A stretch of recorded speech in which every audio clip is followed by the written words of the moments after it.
Hello bears, in this video I'll show how to solve Gemini something went wrong, please try again 1099 problem.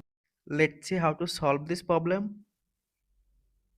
Tap on hold Gemini, click on app info or I button,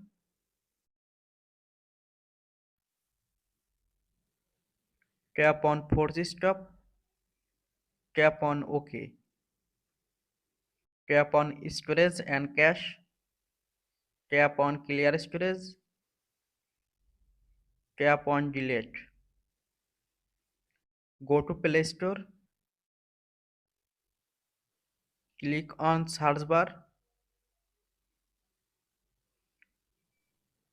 search Gemini,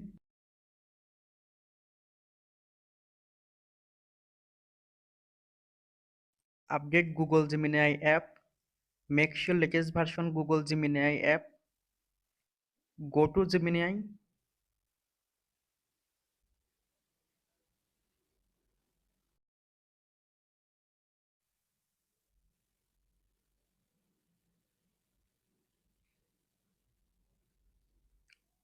problem solved. Thanks for watching, don't forget like and subscribe.